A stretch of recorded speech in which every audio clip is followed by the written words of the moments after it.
racked up under the presidency of his predecessor, Uhuru Kenyatta. Recall that watched them fell from 8 to 16%.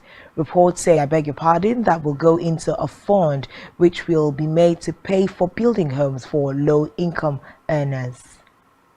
To enhance justice for victims, Chief Justice Martha Kume said the automation of the database said this will help justice authorities to monitor and supervise sexual offenders after they are released from prison.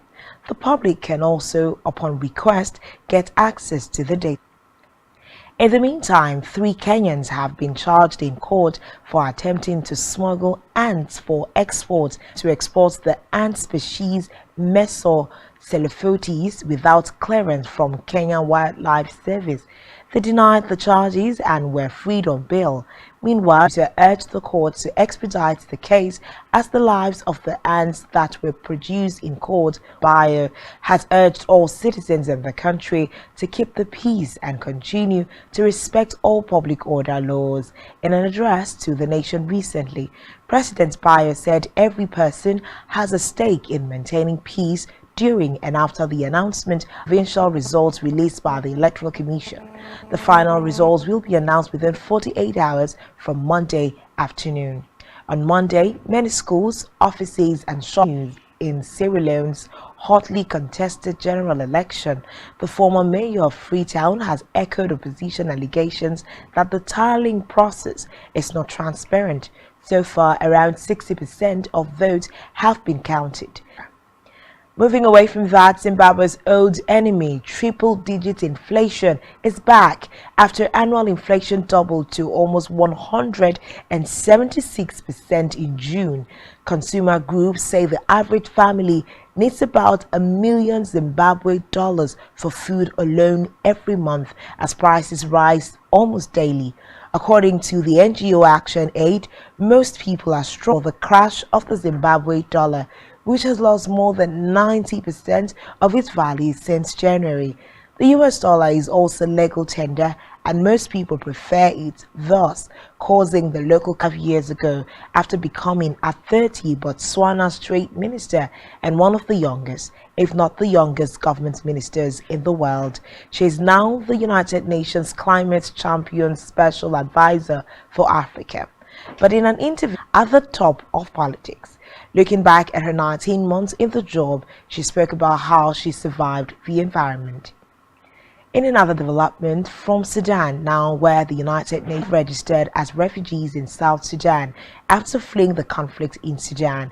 According to reports, while overall 130,000 people have fled into South Sudan since the fighting started in April, a dire situation as the arrival numbers are projected to continue to increase as fighting continues.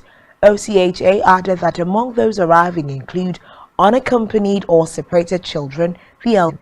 Meanwhile, many arrivals have witnessed or were subjected to violence and exploitation such as extortion and looting, including during their journey to South Sudan. In a related development, a unilateral for the Muslim holiday of Eid al-Kabir, which starts on Wednesday. The pause in the conflict with the Sudanese army was announced in an audio recording broadcast by the leader of Wednesday. General Hamdati also condemned abuses carried out against civilians, including those perpetrated. Away from that, the International Monetary Fund, IMF, has approved a $1.8 billion loan for Senegal with an initial disbursement of about $216 million, the IMF said in a statement on Sunday following a statement. Meanwhile, finances, increased borrowing and depleted national reserves. It, however, projects an 8.3% growth rate in 2023 as oil and gas production begins and more after this time out.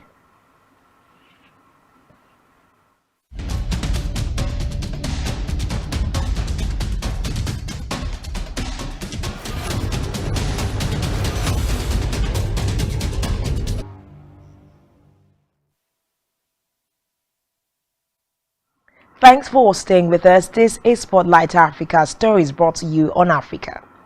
In a West African country revealed this today, with reports that President Ali Bongo's strong favorite may win against a divided opposition. Bongo has not yet suffered from his father Omar Bongo, who ruled for 41 years in 2009 and was narrowly re-elected in 2016, which in 2018, and spent months on the sidelines recovering, leaving the opposition to question his fitness to run the nation. Meanwhile, the opposition has failed to agree on a single candidate for the presidential election. The developments, the head of Ethiopia's electoral board, Bitukan Mideska, has announced her resignation in a Facebook post. Bitukan cited health as her appointment more than 4 years ago was seen as part of reform measures introduced by a new government. In 2020, amended Bitukan to the all-important post of chairperson of the electoral board. He described her as in the country's Tigray region as a pretext for Prime Minister Abiy to stay in power, unconstitutionally contributed to the breakout. Russia's Foreign Minister Sergei Lavrov has been speaking about the future of Wagner fighters who are operating in Africa.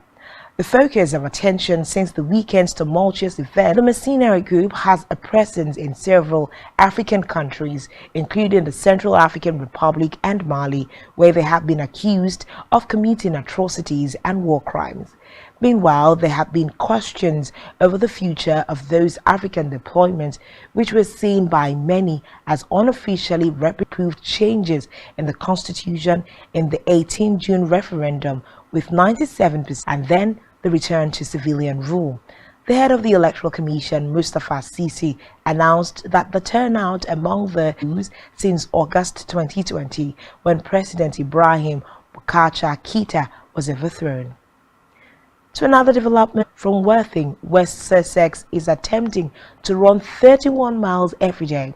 The 26-year-old said he and his team had Cameroon at South Africa's most southerly point on the 22nd of April and will finish at Tunisia's most northerly point. Meanwhile, Cook, nicknamed Hardest Geezer, aims to cover 9,320 miles during the 8-month challenge, crossing 6 for Light Africa. A new mindset and dressing room culture has helped propel a resurgent Zimbabwe into the Super 6 stage of the Chevrons, who won all 4 games in the preliminary group stage, have drawn huge attendances and have played beyond expectations. Meanwhile, Saturday's 35-run win over the West Indies again played in front of an exuberant crowd in USA on Monday. Zimbabwe's total of 408 runs was a record in World Cup qualifiers, which had a score of over 400 in one-day internationals, ODI joining the elite list of Australia, England, India, New Zealand, South, bringing you stories all around Africa.